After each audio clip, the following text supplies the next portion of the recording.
मुच्यते।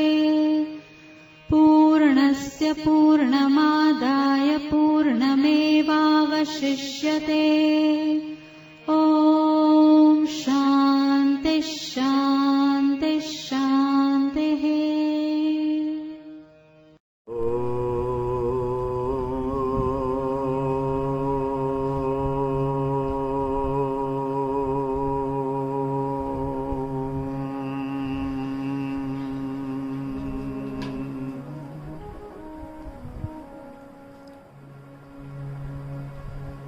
यो ब्रह्माणं विदधाति पूर्वं यो वै वेदांश्च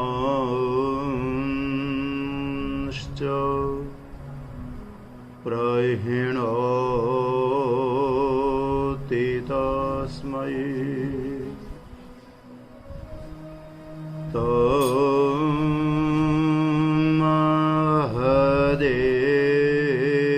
तन्महदेव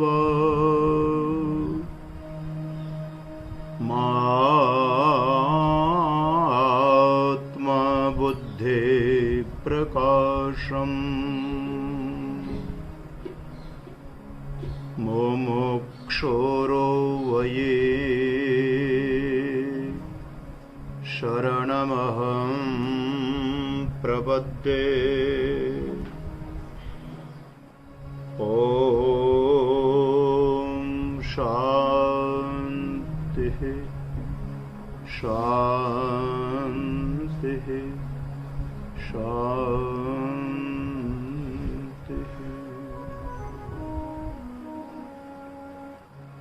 शङ्करं शङ्कराचार्यं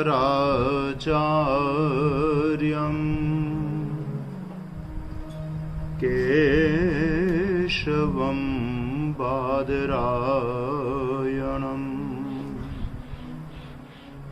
सूत्रभाष्यकृतौ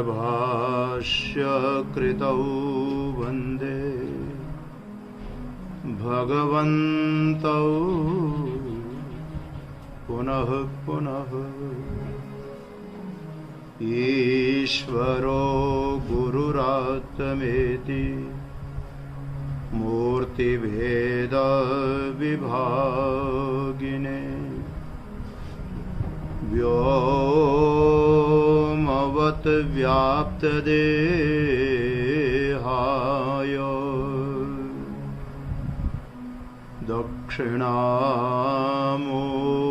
दक्षिणामूर्तये नमः। ॐ शान्तिः शान्तिः शान्तिः।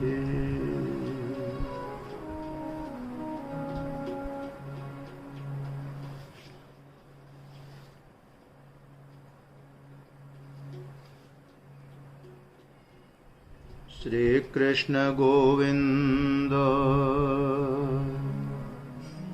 हरे मुरारे,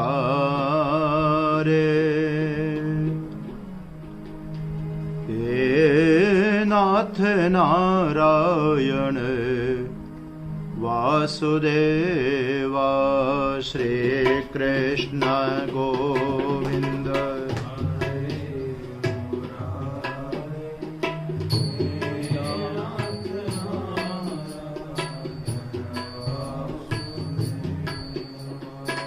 श्री कृष्ण गोविंद हरे मुरारे, हे नाथ नारायण वासुदेवा। श्री कृष्ण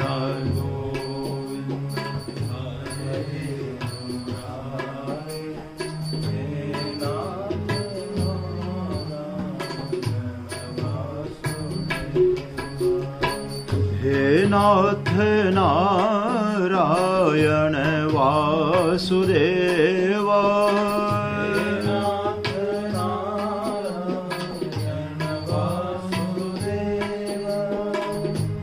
नाथ नारायण वासुदेवा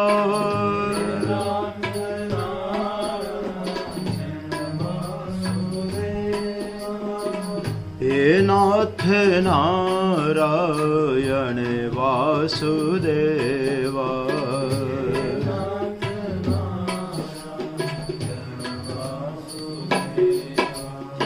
श्री कृष्ण गोविंद हरे मुरारे हे नाथ नारायण वासुदेवा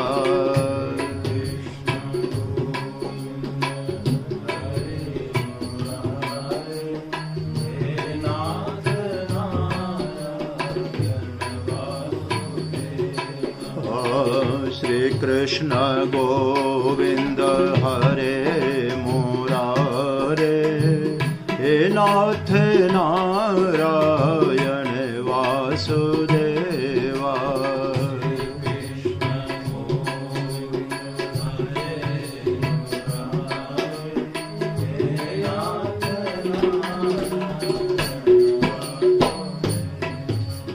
श्री कृष्ण गोविंद हरे मुरारे हे नाथ नारायण वासुदेवा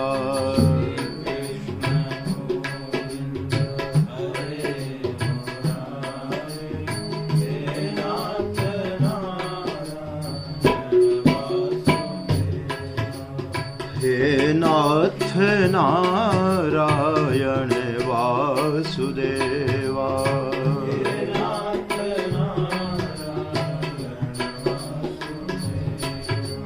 हे नाथ नारायण वासुदेवा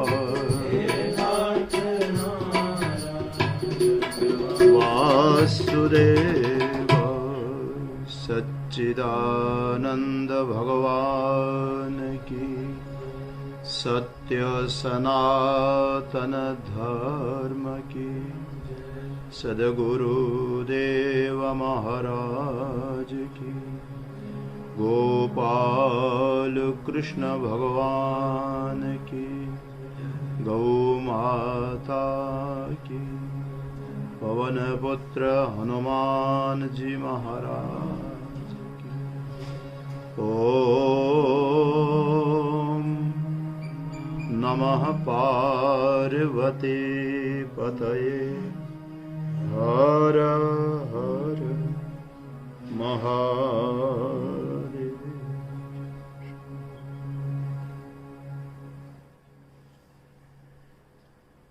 नारायण नारायण नारायण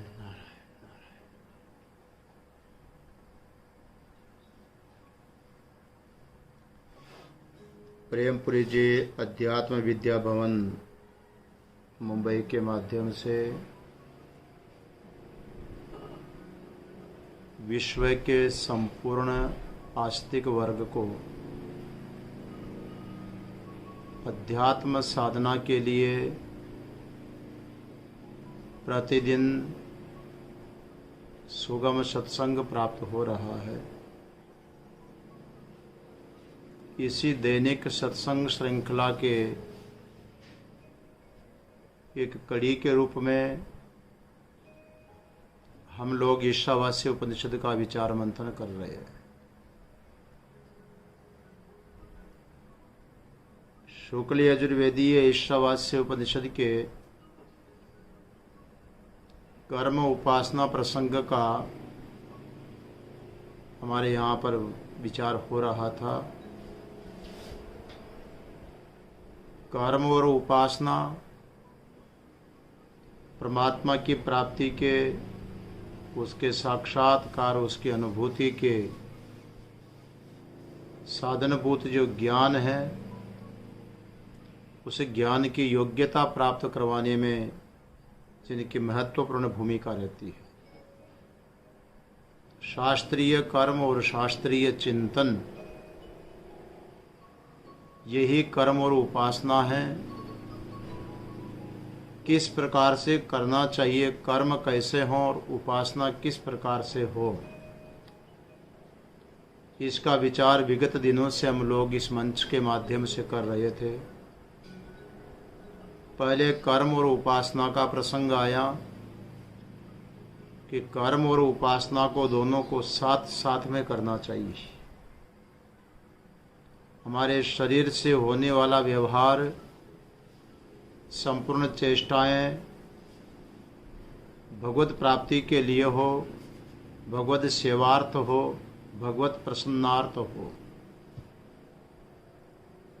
और उसके साथ में जो कर्म हो रहा है उसकी जो मूल में भावना है वो संसार के किसी भी प्रकार के फल की भावना न हो, अपितु यही भावना हो कि हमारे इस कर्म के द्वारा हम प्रभु की सेवा कर रहे हैं, प्रभु की आज्ञा का पालन कर रहे हैं, परमात्मा की प्राप्ति ही इस कर्म का हमारा उद्देश्य होगा।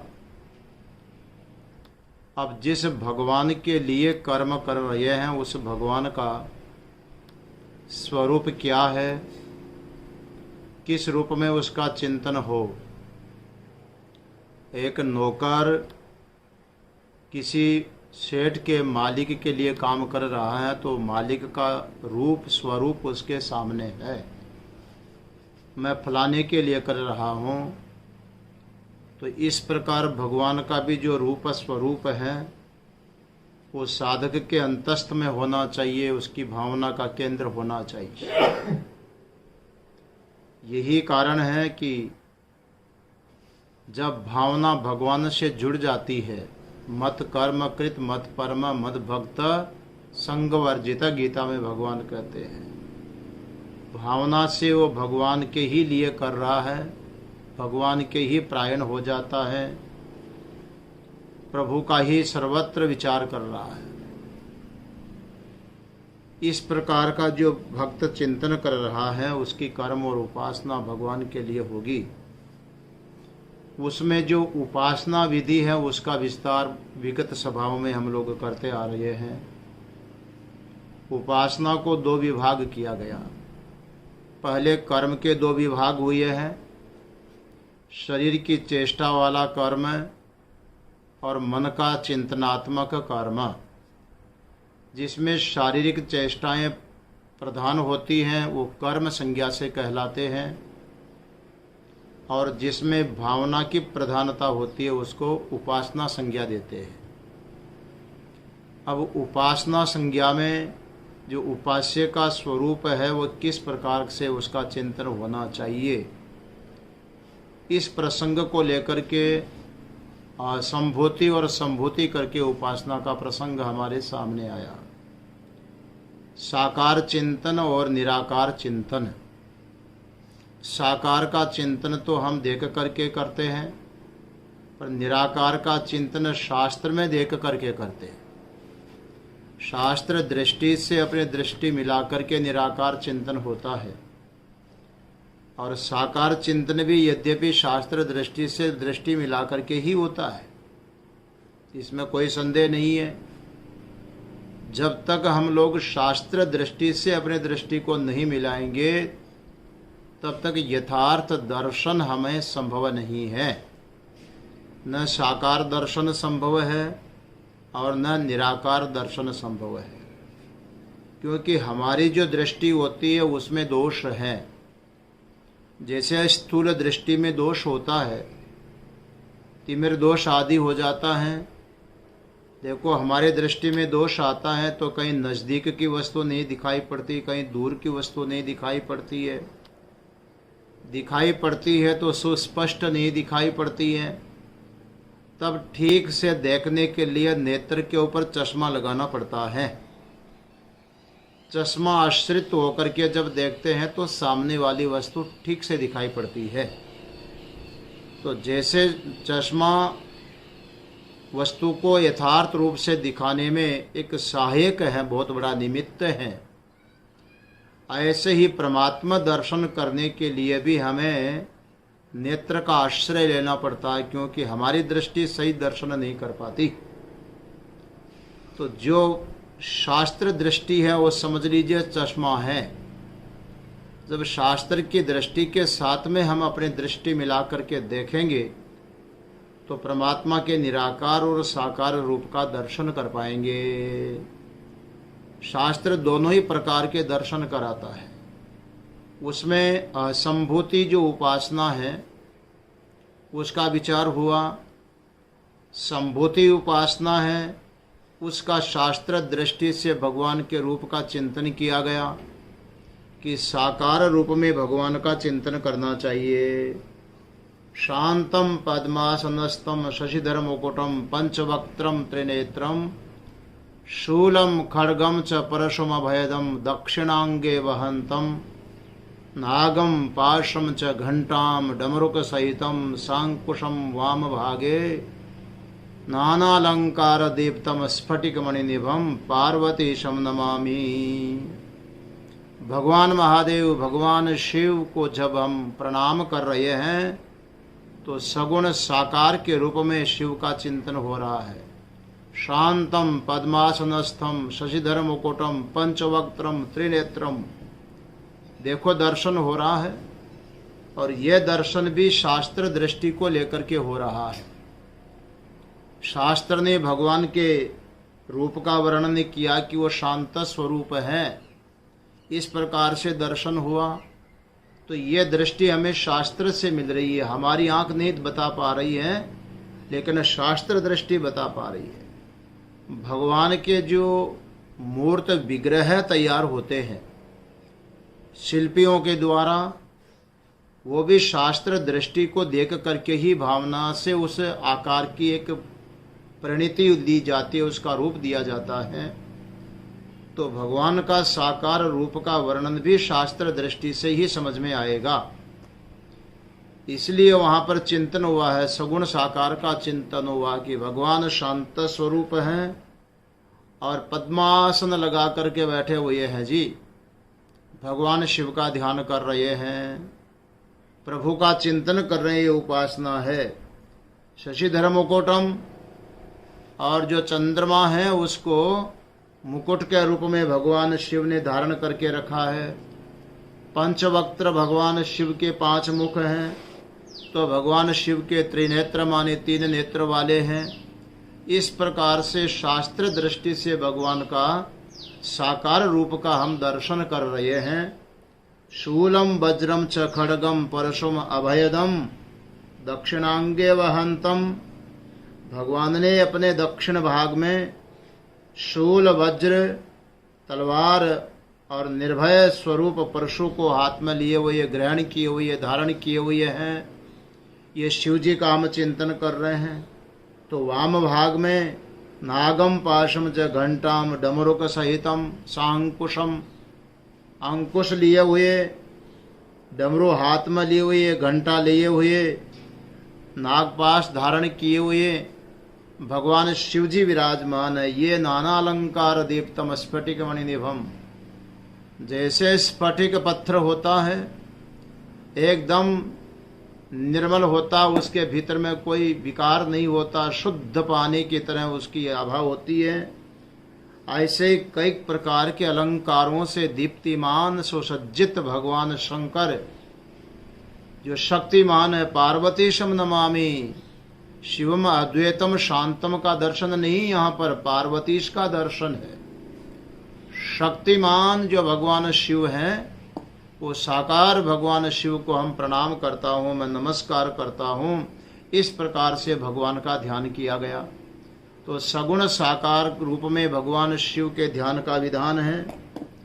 और देखो, सबसे पहले एक बात मैंने पहले भी आप लोगों से निवेदन की थी कि साधना पक्ष में साधक को पहले सगुण साकार रूप में ही भगवान का ध्यान चिंतन करना चाहिए। अगर साकार रूप में ध्यान चिंतन नहीं कर पाया, उपासना नहीं कर पाया, तो निराकार की उपासना किसी भी कीमत पर नहीं कर पाएगा। पहले सगुण साकार का ध्यान चिंतन करते करते अपनी मनोवृत्ति को स्थिर करें। हमने बचपन में ही सुना, देखो गुरु गीता का एक श्लोक सुना, बड़ा प्रसिद्ध था, आज भी पाठ करते हैं, आप लोग भी करते होंगे। कहने का तात्पर्य है कि जिसको जो इष्ट है उस इष्ट के रूप दर्शन करना चाहिए, उसको अप्रनख ध्यान करना चाहिए। सिर से लेकर के चरणों पर्यंत उनके रूप का ध्यान करो। शास्त्र में जैसा बताया उस प्रकार से ध्यान करना चाहिए। प्रसिद्ध है ध्यान मूलम गुरोर मूर्ति, पूजा मूलम गुरोह पदम, मंत्र मूलम गुरोर वाक्य, मोक्ष मूलम गुरोह कृपा। देखो, गुरु के रूप में भगवान का ध्यान किया, शिव के रूप में अभी हमने भगवान का ध्यान किया, वंशी विभूषित करान आदि करके भगवान कृष्ण के रूप में भगवान का ध्यान किया।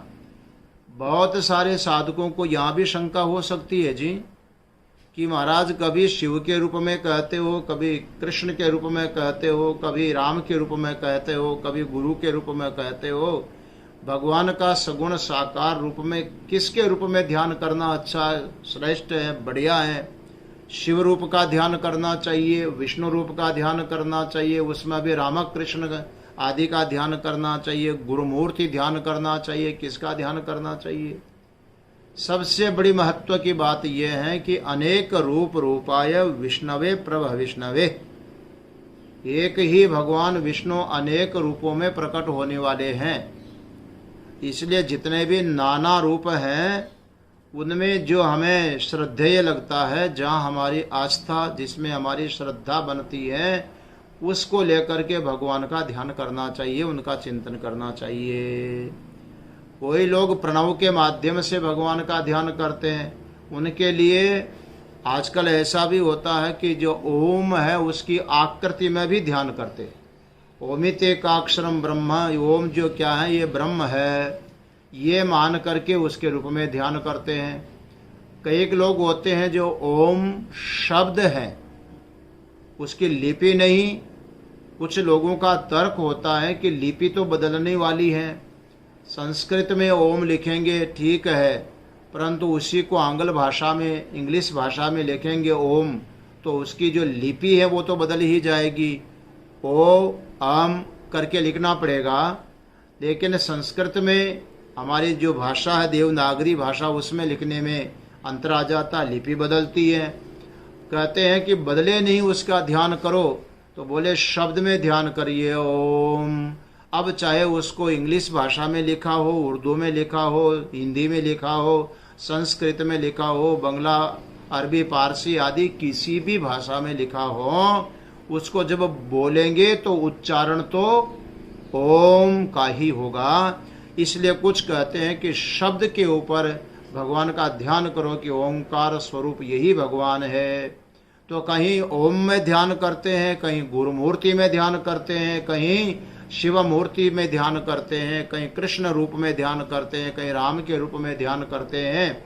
कुल मिलाकर के एक ही परमात्मा तत्व जो कि अनेक रूप में है। अब किसी भी रूप में ध्यान करो, कोई बाल कृष्ण का ध्यान करते हैं, तो कोई राधा कृष्ण का ध्यान करते हैं, तो कोई भगवान गीता प्रवक्ता का ध्यान करते हैं, उपदेश दे रहे हैं अर्जुन को, भगवान श्री कृष्ण अभय दान दे रहे हैं। तो इस प्रकार से भिन्न भिन्न रूप में ध्यान किया जा सकता है। साकार के ध्यान में ऐसा कोई नियम नहीं कि अमुक एक का ही ध्यान किया जाए, लेकिन भावना ये होनी चाहिए कि ये हमारे आराध्य, हमारे उपास्य का रूप है, यही हमारे उपास्य है। दृढ़ निष्ठा के साथ में उसका ध्यान होना चाहिए, जिसका परिणाम होगा कि हमारा मन एक जगह पर स्थिर होगा, हमारे इष्ट पर स्थिर हो जाएगा।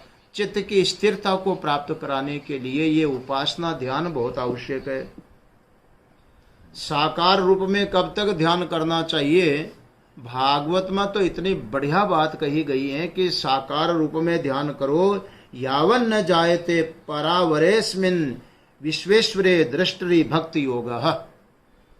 करो ध्यान, इस प्रकार से करो। तावत अस्तिवीय पुरुषस्य रूपम क्रियावसानय प्रयतः स्मरेत।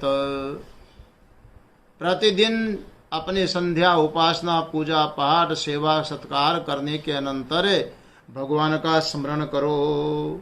साकार रूप में स्मरण करते रहो। पुरुषस्य स्थिवीय रूपम, भगवान का, उस परमात्मा का, उस पुरुष का जो स्थूल रूप है, आकार रूप है, उसका ध्यान करना चाहिए। प्रेम से करो, प्रयत्न पूर्वक करना चाहिए। मन इधर उधर जाए तो मन को हटा करके एकदम अपने इष्ट पर लगा दीजिए, उसका ध्यान करना चाहिए। कब तक करते रहें?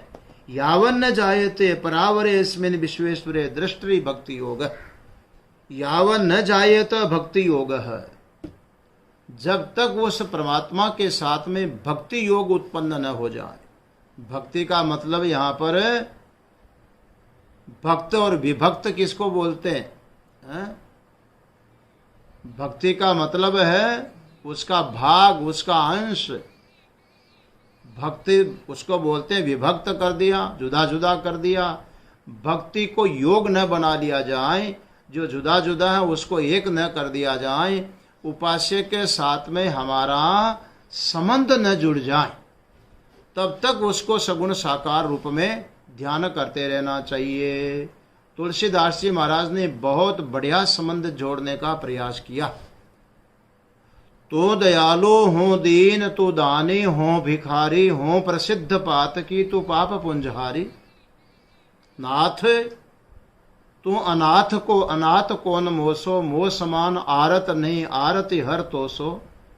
ब्रह्म तू हो जीव, तू ठाकुर हो चेरो, तात मात गुरु सखा, तू सभी विधि हितु मेरो।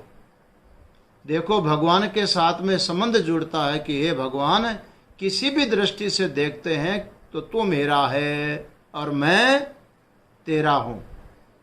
मैं भगवान का हूं और भगवान मेरे हैं। उनके साथ में हमारा यह संबंध जब तक न जुड़ जाए, हम भगवान के अंश हैं, ये बात हमको दृढ़ न हो जाए।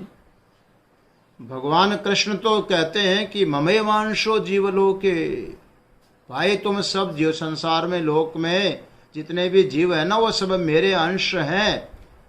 मैं अंशी हूं, तुम अंश हो, लेकिन जीव इस बात को भूल चुका है कि मैं भगवान का अंश हूं।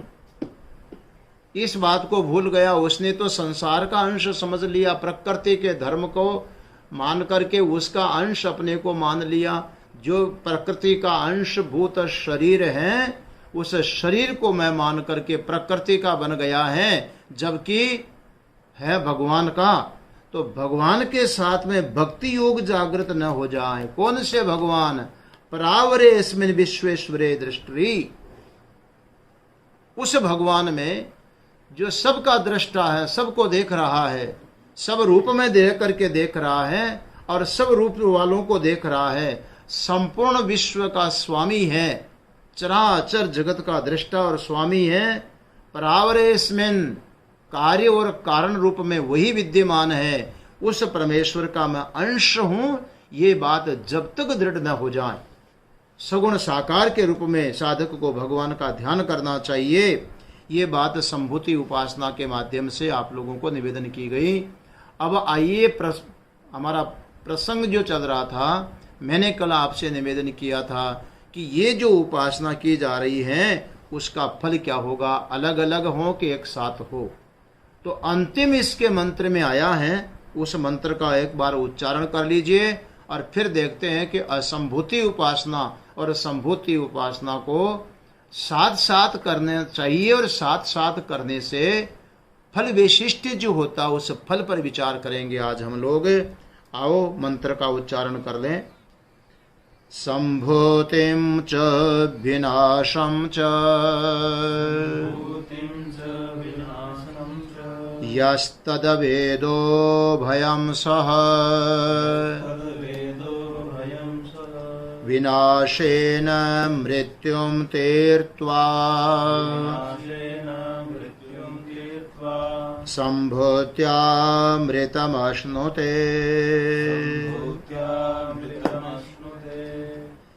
संभूतिं च विनाशं च य तद्वेद उभयं सः।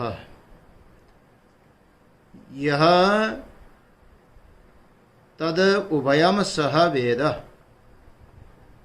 जो उस दोनों को साथ साथ देखता है। किसको? संभूति और विनाश को जो जानता है। जानने का अर्थ है यहाँ पर उपासना करना, उपास्य के रूप को जान करके उसका चिंतन करना, उपासना करना, यही जानना है संभूति को और विनाश को। यहाँ जो संभूति शब्द आ रहा है मंत्र में, उसका अर्थ होगा असंभूति। कहते संभूति का असंभूति अर्थ कैसे निकालोगे महाराज? साफ साफ लिखा है संभूति, यहाँ साफ संभूति लिखा है, लेकिन पूर्व मंत्र के साथ में इसका संबंध जोड़िए।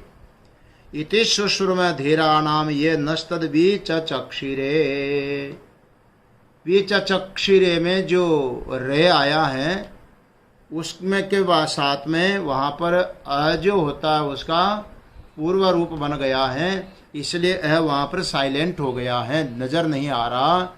संधि विच्छेद करेंगे तो निकलेगा यहाँ पर असंभूतिम, जिसको असंभूति निराकार उपासना के रूप से सर्वसाधारण के लिए हम लोगों ने चिंतन किया है। विनाशम च, और दूसरा विनाश शब्द जो बताया है यहाँ पर हिरण्यगर्भ उपासना के लिए आया है। संभूत उपासना का जो वर्णन किया गया था विगत दिनों, जो षोडश कला संपन्न संभवनम षोडश कलम जो करके बताया है, वो जो 16 कला पुरुष हैं उसको यहाँ विनाश शब्द से बोल रहे हैं। प्रश्न उठेगा कि जो पुरुष हैं वो तो ईश्वर ही है, 16 कला संपन्न है, तो फिर वो विनाश शब्द से क्यों बोलते? उसका नाश होता है क्या? अरे स्वरूप का नाश नहीं होता है, लेकिन भगवान जो मायिक रूप धारण करते हैं और उनकी माया उनकी शक्ति का ही ये षोडश कला रूप जो देखा गया था, हम लोगों ने विचार किया है, वो 16 दर्शनी कला आदि का, श्रवण की कला आदि का, असन करी कला आदि का, वशीकरण कला आदि इत्यादि जो कलाओं का वर्णन किया, 16 कलाओं का वर्णन, वो भगवान का सब मायिक रूप है। और मायिक रूप जितना भी होगा अंत में वो विनाशी होगा।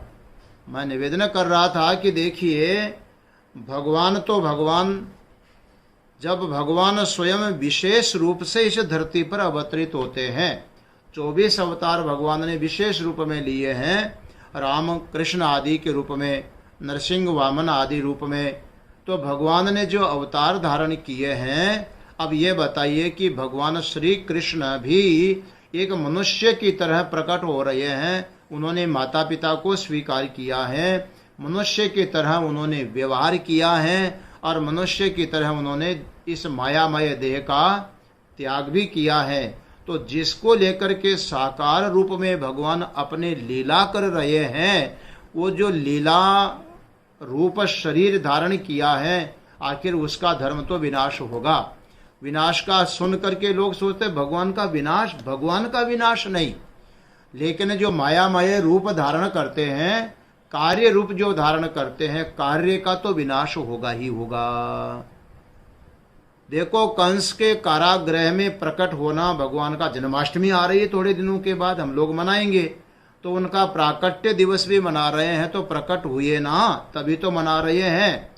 और भगवान श्री कृष्ण की लीला का स्मरण भी तो होता है, उस कार्य शरीर का त्याग भी तो होता है, उसका विनाश भी होता है। जरा नाम के व्याध के बाण मारने से भगवान ने अपने शरीर का त्याग भी किया। इसलिए विनाश शब्द सुनकर के डरना नहीं चाहिए। जो हिरण्यगर्भ हैं, जिनका सगुण साकार रूप रामकृष्ण आदि हैं, वो क्या है, कार्य रूप होने के कारण उनको विनाश शब्द से कहा गया है, क्योंकि कार्य रूप का विनाश होगा, कारण स्वरूप का विनाश तो नहीं है, लेकिन कार्य रूप में तो परिवर्तन है, उसमें तो अंतर आएगा ही आएगा। इसलिए यहाँ विनाश शब्द से हिरण्यगर्भ को बताया गया है। दोनों को साथ उभयम सह वेद जो कहा गया है कि दोनों को साथ जानना, माने साथ में उपासना करना, साकार उपासना और निराकार उपासना दोनों साथ साथ करने का यहाँ पर विधान आया।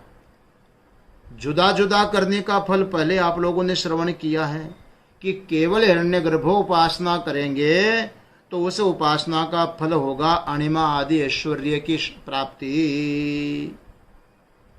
अणिमा आदि अष्ट जो सिद्धियां होती है, अणिमा महिमा लघिमा पराक्रम्य आदि, उनकी जो प्राप्ति होती है, ये इस साकार उपासना से प्राप्त होगी, उसका फल बताया गया। निराकार की उपासना, असंभूति की उपासना करेंगे तो उसका फल बताया गया प्रकृति लयम, प्रकृति में उनका विलय होगा।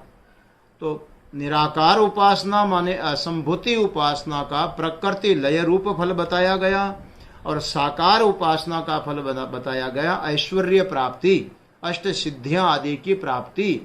देखो हनुमान जी महाराज ने भगवान के साकार की उपासना किया तो हनुमान जी ने सीता जी को दर्शन किया तो कैसे दर्शन दिया जी?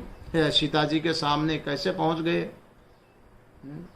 सूक्ष्म रूप धरी यही दिखावा, बड़ा सूक्ष्म रूप लेकर के, नहीं तो रावण की लंका में पहुंचना, सीता जी के पास पहुंचना कोई आसान काम था क्या? बहुत बड़ा काम था। इसलिए हनुमान जी महाराज को ये सिद्धियां सब के सब प्राप्त थी। बहुत महापुरुषों को ऐसे प्राप्त होती, तो जुदा जुदा फल तो बताया गया, लेकिन यदि दोनों को एक साथ करते हैं, साकार और निराकार को मिलाकर के उपासना साथ साथ में करते हैं, तो उसका फल क्या होगा? तब बताया कि दोनों को मिलाकर के करने पर साकारांश जो उपासना है, वो साकारांश उपासना का फल होगा मृत्युम तीर्थवा, वो मृत्यु को पार करेगा, मरेगा नहीं। अब कौन सी मृत्यु जिससे मरे नहीं, ये भी यहां विचारणीय है, विचार करेंगे, अभी बताएंगे। और असंभूति उपासना जो सगुण के साथ में, साकार के साथ में उपासना हो रही है, सह उपासना में असंभूति का फल होगा अमृतम अश्नुते, वो अमृत को प्राप्त करता है। तो एक से मृत्यु को प्राप्त करता है तो दूसरे से अमृत को प्राप्त करता है, और कर दोनों को साथ साथ रहा है। तो भाई क्या होगा? मृत्यु को, एक से मृत्यु को तैर रहा, पार कर रहा, मृत्यु पार हो रहा है। तो मृत्यु पार होने का मतलब कौन सी मृत्यु? शरीर की मृत्यु से मतलब नहीं है। 4 प्रकार की मृत्यु का वर्णन जो कल मैंने शायद कब बताया था कि अधर्म, अज्ञान, अवैराग्य और अनैश्वर्य, ये 4 प्रकार की आचार्य ने मृत्यु मानी है। 4 मृत्यु हैं, उसको पार करता है। एक है अधर्म, साकार की उपासना करने वाला अधर्म से बचेगा, उस मृत्यु को पार कर लेगा। क्यों? साकार रूप में भगवान का ध्यान करने वाला ये मन है ना, मन को तो कहीं पर भी लगा दो महाराज, मन बड़ा चंचल है, बड़ा बेईमान है। इसलिए मन को जब भगवान के रूप में लगा देते हैं तो जो मायिक व्यर्थ रूप है, जो वृत्तियों को खराब करने का काम कर रहा, उससे हमारा मन हट जाएगा। तो जो अशास्त्रीय प्रवृत्ति अधर्म है, उससे उसको मुक्ति प्राप्त होती है। इसलिए सगुण साकार की उपासना से अधर्म को पार करेगा, अज्ञान को भगवत कृपा से ही उसको ज्ञान प्राप्त होता है। इसलिए भगवान की विशेष कृपा होती है उस साधक के ऊपर जो साकार की उपासना कर रहा है। देखो कठोपनिषद में एक मंत्र आया, नयम आत्मा प्रवचनेन लभ्यो न मेधया न बहुना श्रुतेन यमे वेश वृणुते तेन लभ्य तस्येष आत्मा विवृणुते तनु स्वाम। देखो कितना सुंदर मंत्र आया है कि नयम आत्मा प्रवचनेन लभ्यो न मेधया न बहुना श्रुतेन, प्रवचन से आत्मा नहीं मिलेगा, बुद्धि लगाने से आत्मा नहीं मिलेगा, खूब सुनते रहो आत्मा नहीं मिलेगा, उस परमात्मा का दर्शन नहीं होगा। तो किसको होगा? यम यव यश वृणुते, अरे जो उस परमात्मा का वर्ण कर लेता है, तेन लभ्य, उसी के द्वारा प्राप्त होने योग्य है, वो बिना वर्ण किए प्राप्त नहीं होगा। तो इसकी उपासना, साकार की उपासना, उसका वर्ण करना है। कैसे होगा? तो उसका अनुग्रह है, तस्येष आत्मा विवृणुते तनु स्वाम, उस उपासक के प्रति वो भगवान अपना जो तनु माने स्वरूप है उसको अभिव्यक्त कर देता, उसको प्रकट कर देता है। जिस भाव से उपासना कर रहा उस भाव में साक्षात प्रकट हो जाते हैं, भगवान उसको दर्शन देते हैं। ये भगवान का जो दर्शन है तो उसके संबंध में जो अज्ञान था उसको नाश करते हैं और भगवान अपना स्वरूप दर्शन देते हैं। अवैराग्य ये मृत्यु है, और भगवत दर्शन से, भगवत उपासना करने से संसार से वैराग्य प्राप्त होगा, संसार से वैराग्य प्राप्त होता, अनैश्वर्य की निवृत्ति होती है। अब अनैश्वर्य की निवृत्ति होने का मतलब हुआ कि अब उसको मेरा क्या होगा, कैसे होगा, कब होगा, उसकी कोई टेंशन नहीं, सब कुछ उसको संकल्प मात्र से प्राप्त हो जाता है। क्योंकि वो भगवान का है तो उसके सब कुछ व्यवस्थाओं की जिम्मेदारी भगवान ले लेते हैं। तो साकार की उपासना करने से भगवान गीता में कहते हैं अनन्यास चिंतयन्तो माम ये जना पर्युपासते तेषाम नित्याभियुक्ता नाम योगक्षेमम वहाम्यहम। देखो, भगवान की उपासना करने वाले के लिए तो भगवान कहते हैं उसका योगक्षेम मैं कर लेता हूं, उसको टेंशन करने की जरूरत नहीं है। क्या होगा, कैसे होगा, होगा कि नहीं होगा, क्यों टेंशन कर रहे हो? भगवान कहते हैं तुम्हारे पास में जो अनुपलब्ध है उसकी उपलब्धि कराने का दायित्व मेरा है, मैं करूंगा। और जो तुम्हारे पास उपलब्ध है उसका संरक्षण करने के लिए चौकीदार भी तुम्हारा मैं बनूंगा, उसकी रक्षा करने का काम भी मेरा है। तो जो अप्राप्त है उसकी प्राप्ति करवाना और जो प्राप्त है उसका रक्षण करवाना, ये दोनों दायित्व भगवान अपने ऊपर दे लेते हैं जो भगवान का ध्यान करते हैं, भगवान का चिंतन करते हैं। तो इस प्रकार से उसका जितना ऐश्वर्य है वो सब समाप्त हो जाता है। साकार की उपासना से इस फल की प्राप्ति होगी। और इसके साथ साथ में निराकार उपासना कर रहा है, असंभूति उपासना को साथ में कर रहा है, साकार में निराकार को देख रहा है। मैंने बताया था कि साकार के भीतर कौन बैठा है? निराकार बैठा है। अब हम कर रहे हैं तो किसके लिए कर रहे हैं? अरे साकार के लिए हो रहा, पर उसका परम उद्देश्य निराकार ही है। भोजन करवाया, पानी पिलाया, किसको? साकार शरीर को। भोजन भी करते हैं, पानी भी पीते हैं, लेकिन उस भोजन का जो आनंद है, उसकी अनुभूति है, उसकी तृप्ति का आनंद है, ये किसको हो रहा है? शरीर को हो रहा है कि आत्मा को हो रहा है? शरीर भावापन्न जो आत्मा है, शरीर भाव को प्राप्त जो आत्मा है, जीवात्मा बोल सकते हो, अब वो उसको आनंद ले रहा है, अनुभूति अपने जिह्वा के द्वारा प्रकट कर रहा है। आहा, क्या भोजन का स्वाद बना है, क्या अच्छा लगा है, क्या शीतल जल है। अब उसकी जो प्रशंसा अनुभूति कर रहा है, वो अनुभव किसको हो रहा है? जड़ को हो रहा है कि चेतन को हो रहा है? अनुभव जो हो रहा है वो जड़ को नहीं होता, कभी भी चेतन को अनुभव होता है। अब शरीर के भीतर जो बैठा हुआ चेतन है, अब आप बताइए वो चेतन है साकार है कि निराकार है? क्या कहेंगे आप लोग? शरीर के भीतर बैठा हुआ जो चेतन है वो साकार है कि निराकार है? या तो निराकार ही। तो स्थूल शरीर के माध्यम से, ये शरीर किसका? शरीर भी उसी का है। वो है तो शरीर है और नहीं है तो शरीर नहीं है। जब वो देहाभिमानी निराकार अपने स्थूल शरीर सामग्री लेकर के, सूक्ष्म शरीर की सामग्री को लेकर के निकल जाए तो स्थूल शरीर की स्थिति रह नहीं सकती है।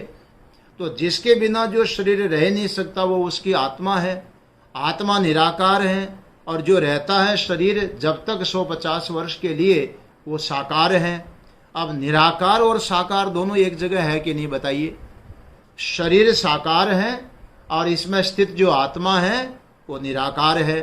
अब निराकार आत्मा को भोजन करवाया, निराकार आत्मा को जल पिलाया, तो स्थूल शरीर के माध्यम से ही तो हो रहा है, बिना शरीर के कैसे करेंगे?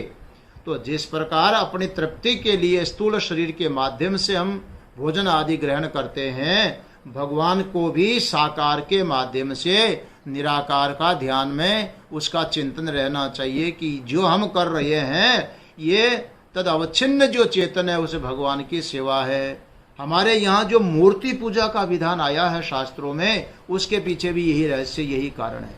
क्योंकि हमारा परमात्मा, हमारा ईश्वर व्यापक है, सर्वत्र है और अत्यंत सूक्ष्म है।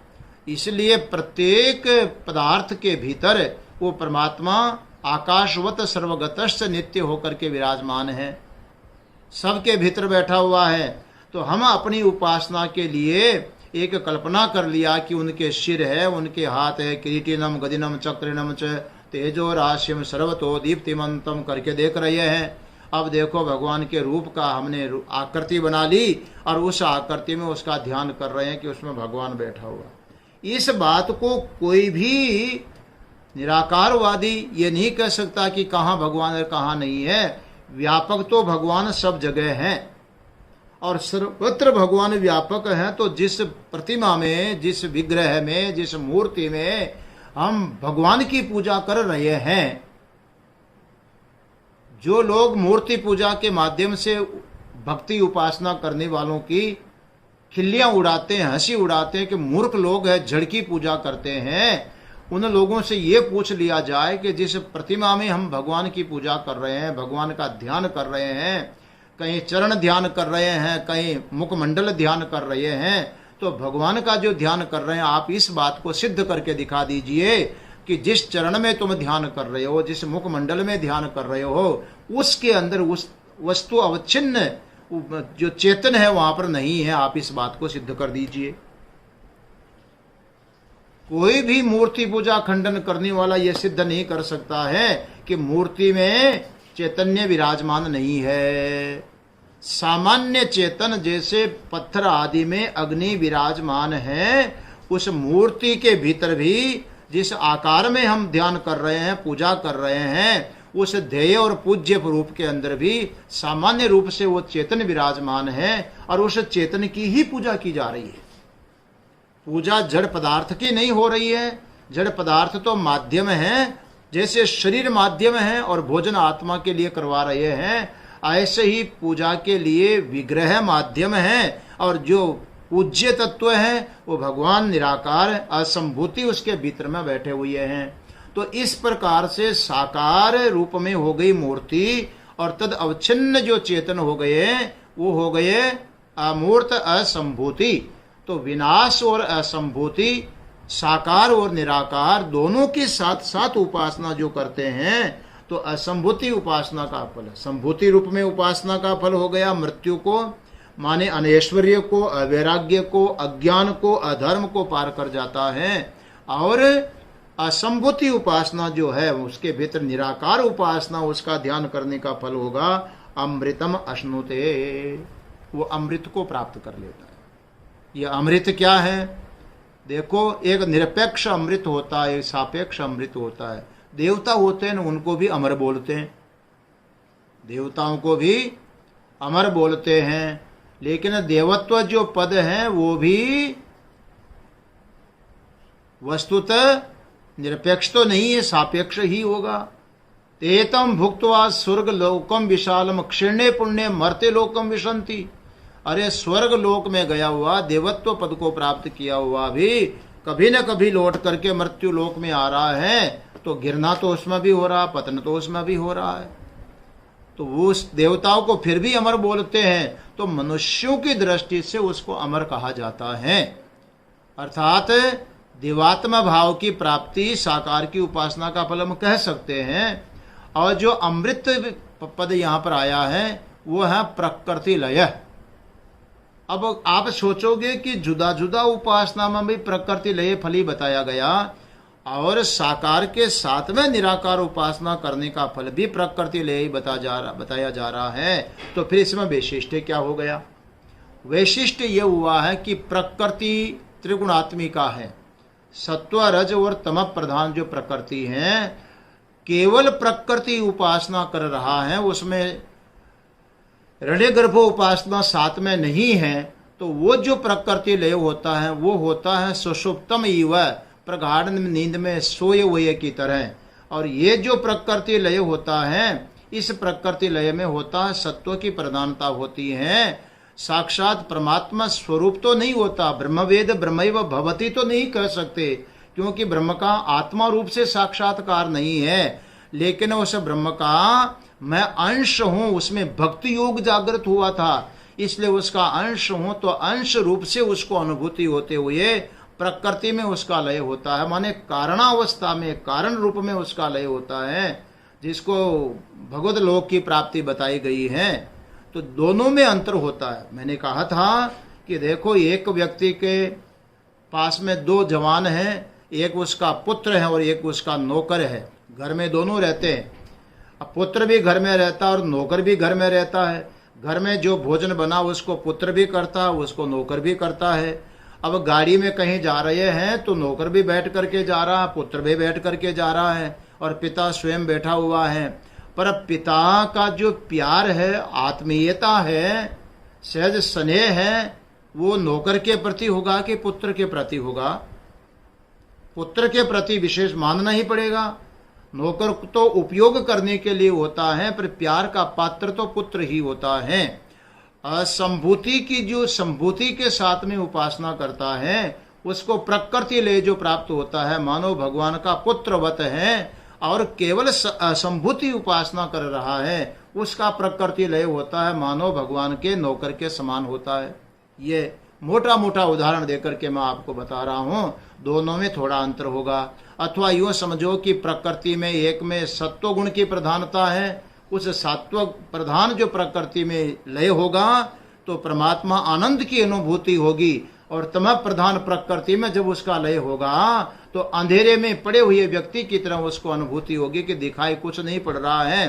ठीक है, सुषुप्ति में कोई दुख नहीं है तो विशेष अनुभूति भी नहीं है, सतरूपी की अनुभूति भी नहीं है, सत के साथ एक होते हुए भी उसकी अनुभूति नहीं है।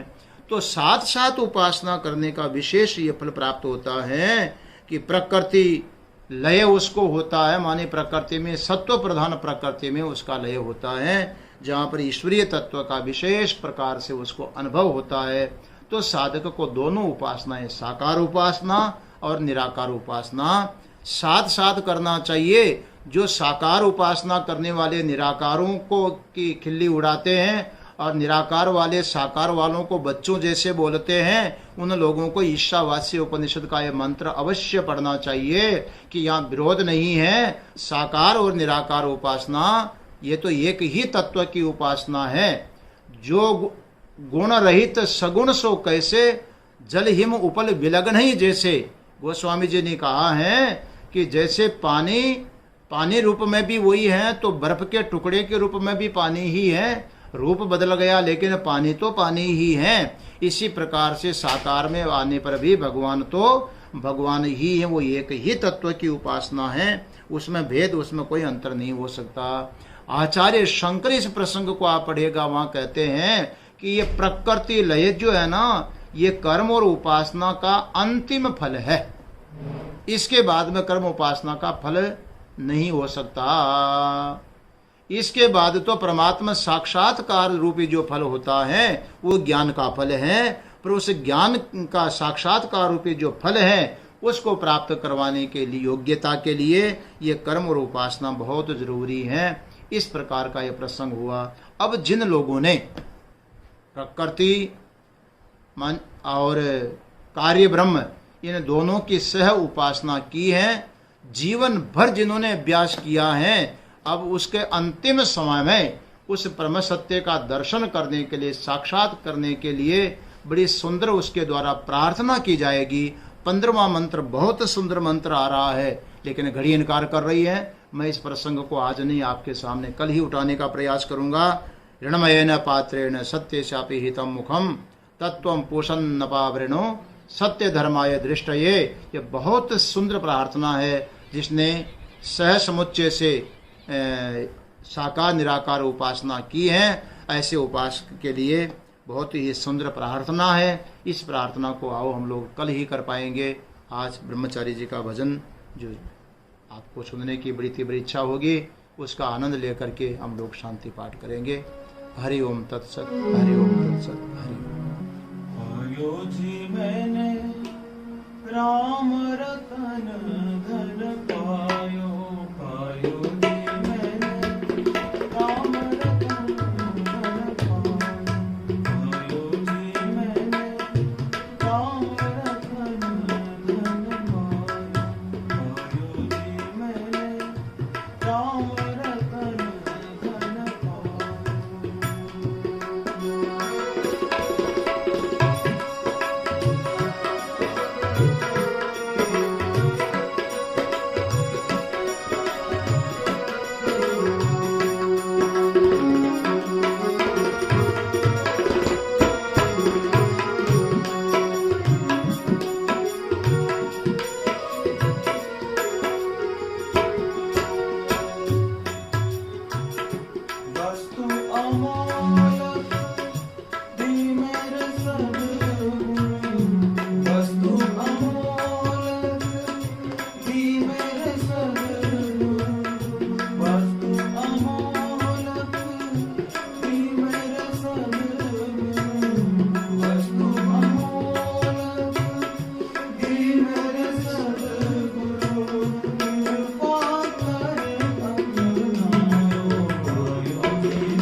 हरस